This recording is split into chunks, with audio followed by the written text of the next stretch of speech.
Hi guys! Today magkaroon tayo ng shoe review ng Li-Ning Shadow 5. Hey, I ain't never giving up. Said I never give up. Pero guys, bago tayo mag-start, kung first time mo pa lang sa channel na to, mga ganitong content naman yung hilig mo, mga shoe review, mga fitness related videos, mag-subscribe ka na, i-click mo na yung bell icon para lagi ka updated sa mga next videos ko. Li-Ning Shadow 5. Marami po itong colorway din, no? Parang 6 yung nakita ko and lahat sila halos panalo po talaga.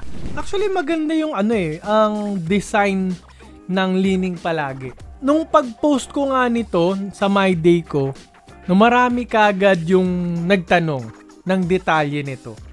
No, kasi nga itsura pa lang, na curious na sila, gusto na nilang bumili. Hindi pa nila alam na maganda yung performance nito. Ngayon, pag-uusapan natin yan. Pero syempre, yung itsura muna, no? Aesthetic and material. Gumamit po siya ng mesh na uppers. Yan. Close mesh po, na marami po itong infusing. No, ito infusing, plastic infusing din po hanggang dito, no? So, ibig sabihin, for durability and for support yan, yung mga infusing na yan, no? Plus, meron po itong wrap around na TPU. Wrap around kasi mula dito sa toe area, nakapalibot po hanggang dito sa medial part, no? Sa medial side. And nakakaganda rin actually. Hindi naman mukhang cheap. Na maganda naman yung touch niya. Maganda itsura. Pero ang hindi lang ako masyadong natutuwa yung itsura is itong tongue area. Mukhang cheap yung tongue. And manipis pa. Parang pang running shoes. Mas maganda pa nga yata yung running shoes. And ito, hindi masyadong nag-work sa akin. No? Personally, sa akin lang naman, parang medyo off siya dyan. No? Gumamit po ito ng dalawang cushioning setup. No? Unang-una yung cloud foam. Itong nasa ilalim, puro po cloud yan. Cloud foam, full length. Pero yung drop-in midsole niya, guys, gumamit po ng boom insole. No? Yan. Plus, may may parang torsion plate din with arc support. Itong tinatawag nila itong GCU system, no? Or GCU lock. Ito parang may TPU plate pa dito pero hindi naman siya in contact dun sa heel counter, no? Yung heel counter, enough na po siya. Sturdy enough na siya dahil nga dun sa TPU wrap around. Ito parang hindi naman, nakahiwalay naman siya. So parang for for aesthetic lang. So dahil dyan guys, mataas ang ibibigay natin sa aesthetic and material. So bibigyan po natin ito ng 9 out of 10. Hindi lang natin na perfect kasi nga ito. Next, punta na tayo sa traction and outsole. Ito talaga, panalo ang traction and outsole nito. Kasi nga, very squeaky, maingay. Top tier yung traction niya. Considering na yung traction pattern niya, medyo questionable sa akin, no? Hindi siya herringbone Tapos parang puro vertical lines lang. Buti na lang may mga horizontal dito, parang combination na, pati dito. So, okay naman. Yun, makapit. Matigas, guys. Solid rubber outsole naman po kasi siya. So, talagang tatagal ito sa outdoor. Kahit pa pangit yung outdoor courts ninyo, tatagal po ito. Magsalita na ganyan. And, hindi rin po siya nag-a-attract masyado ng dust. Hindi rin po pumapasok basta-basta yung mga bato-bato, no? Ganda. Panalong-panalo talaga pag pinag-usapan natin yung traction and outsole. Perfect po ito. 10 out of 10 po tayo dyan, no?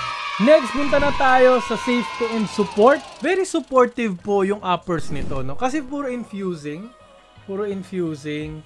Yung mesh niya, very supportive din kasi enclosed yung mesh niya, no? And itong wrap around talaga na TPU, malaking bagay itong may logo, no? Kasi mararamdaman mo talaga yung lockdown, yung support sa mga jab step mo, euro step, mga side to side na moves mo. Basta yung lateral containment nito, guys, perfect po talaga. Talagang wrap around naman.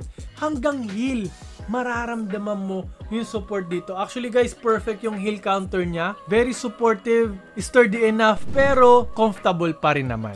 Maganda yung lockdown nito, yung support dito sa ankle kasi medyo mataas siya. May kataasan siya. High cut siya, no?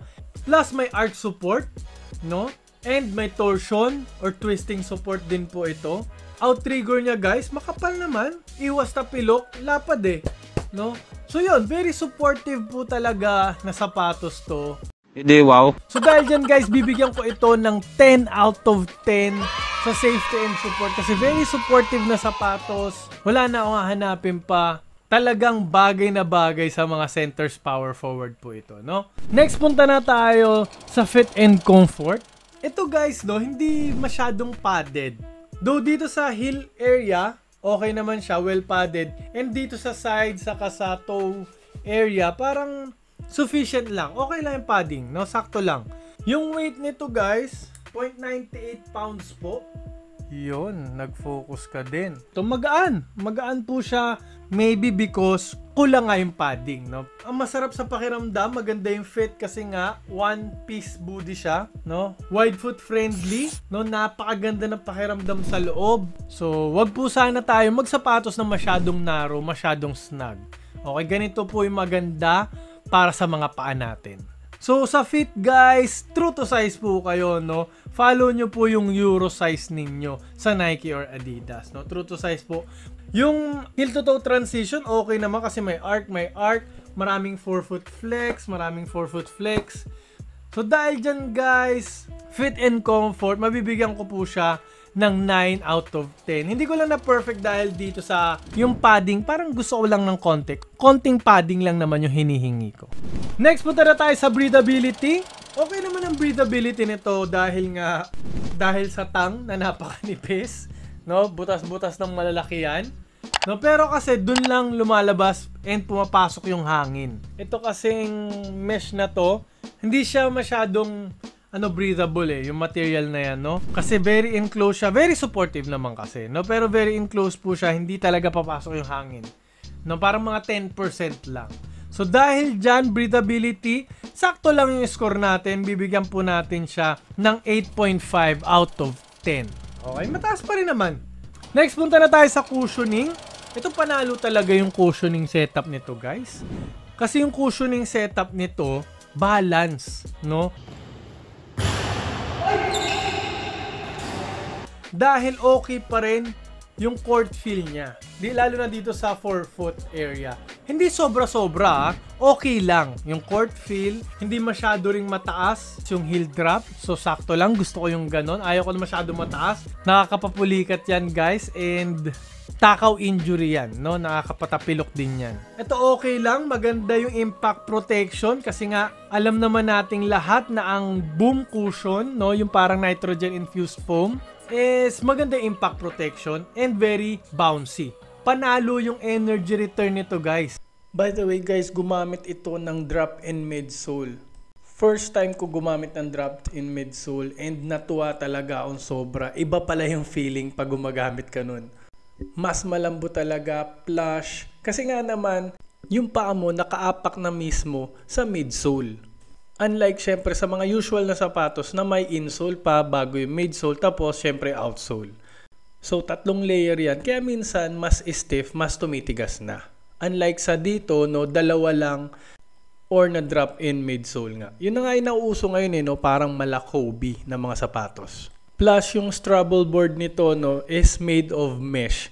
Kasi yung mesh guys, alam naman nating lahat na nag-i-stretch, nag-i-expand and malambot naman talaga. Plus, meron pa nga siyang cloud foam, no? Itong cloud foam, very bouncy rin, no?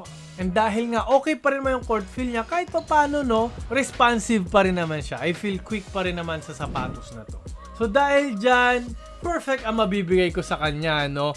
10 out of 10 po sa cushioning setup. Dahil meron siyang balance ng responsiveness, bounce, and impact protection. Okay? Next, last part na tayo which is yung price tag. Ito guys, no, medyo may kamahalan pa siya ngayon. Medyo bago-bago pa rin naman siya. Nasa 5,500, 6,000, nandiyan pa rin siya. Kung legit talaga yung bibilin nyo. Hindi ko pa siya masasuggest kung on a budget kayo. No, kasi may makukuha pa rin naman kayong medyo ganito on a budget. Huwag kayong mag-alala, maglalagay ako ng link dyan. Legit seller po yan. cleaning po mismo para matry nyo na po ito kasi talagang panalo po siya. Marami pa pong colorway na magaganda. So, click nyo na po yung link. Pero kung naghahanap pa kayo ng mga ibang for bigs na mga sapatos dyan, maglalagay po ako ng link dito sa taas. Huwag nyo rin pong kalimutan pindutin yung bilog dito para makasubscribe po kagad kayo para lagi kayo updated sa mga next videos ko. Maraming po salamat sa panonood. Mag-ingat po kayo palagi and lagi nyo rin pong tatandaan to always drink your protein. Bye!